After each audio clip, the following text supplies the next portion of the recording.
Todos los continentes han atravesado crisis financieras en las últimas décadas.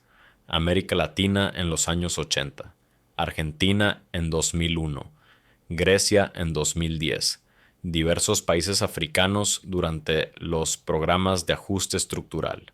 En cada caso, el patrón fue similar: crisis, asistencia financiera internacional, reformas profundas. Pero la pregunta central rara vez se formula con claridad.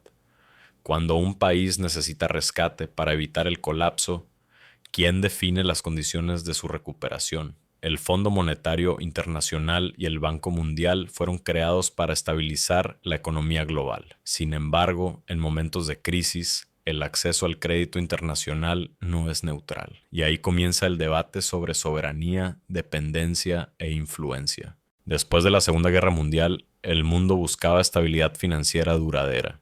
En 1944, en Bretton Woods, se diseñó una nueva arquitectura económica internacional. El FMI actuaría ante crisis macroeconómicas, desequilibrios fiscales, problemas de balanza de pagos, inestabilidad monetaria. El Banco Mundial financiaría el desarrollo estructural, infraestructura, educación, modernización institucional. La premisa era clara: evitar que el desorden financiero condujera nuevamente a conflictos globales. Pero toda arquitectura implica reglas, y toda regla define límites. Cuando un país solicita asistencia financiera, no recibe únicamente liquidez, recibe un conjunto de condiciones. Esas condiciones pueden incluir reformas fiscales, privatizaciones, cambios regulatorios o ajustes presupuestarios. El objetivo declarado es restaurar la estabilidad, pero la implementación de esas medidas transforma en mayor o menor medida la política interna del país. A finales de los años 90, Argentina enfrentaba recesión prolongada, déficit fiscal elevado y pérdida de competitividad bajo un régimen de convertibilidad fija.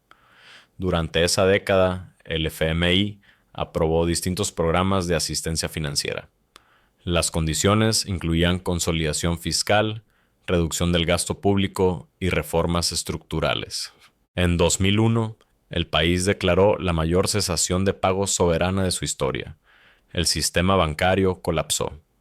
Millones de personas perdieron acceso a sus ahorros. Las protestas se extendieron por todo el territorio.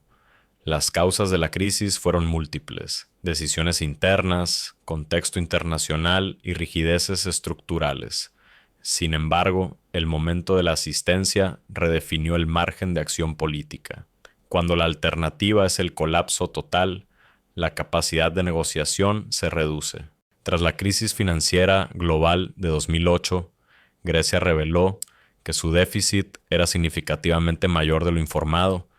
En 2010, la llamada Troika, integrada por el Fondo Monetario Internacional, el Banco Central Europeo y la Comisión Europea, aprobó un paquete de rescate financiero. A cambio, se implementaron recortes salariales, reformas laborales, reducción de pensiones y amplios procesos de privatización.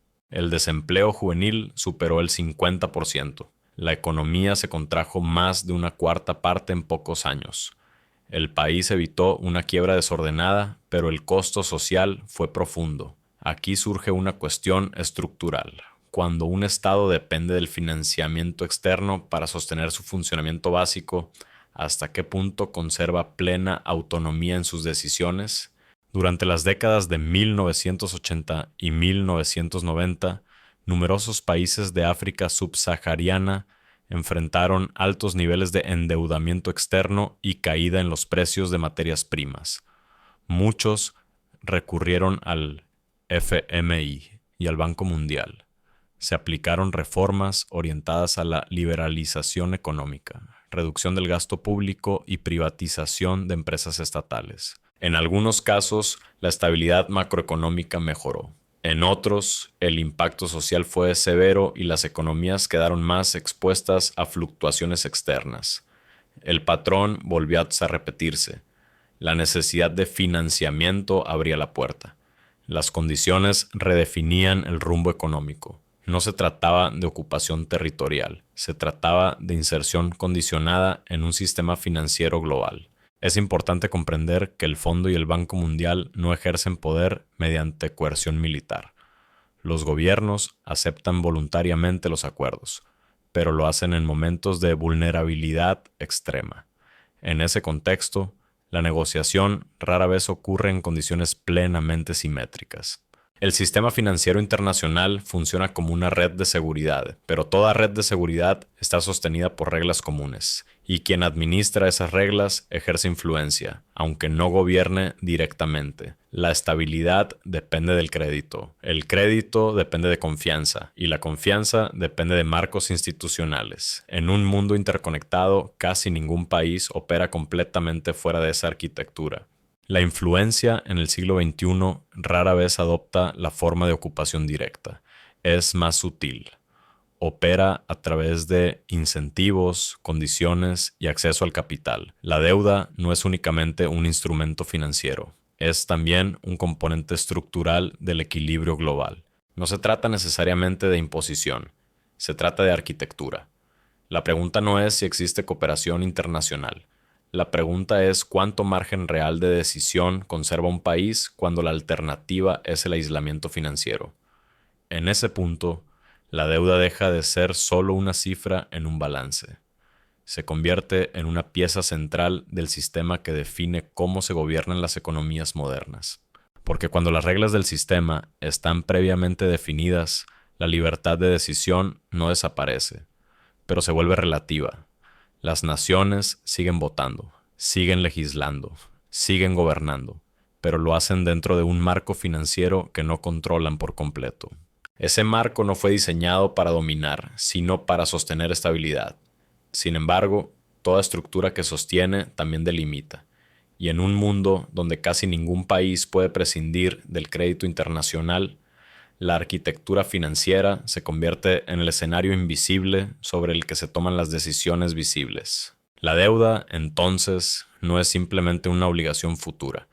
Es el lenguaje mediante el cual el sistema coordina expectativas, define prioridades y distribuye riesgos. No siempre dicta políticas, pero influye en el espacio dentro del cual esas políticas son posibles. Y quizá esa sea la reflexión más importante. En la era de la interdependencia global, el poder no siempre necesita imponerse.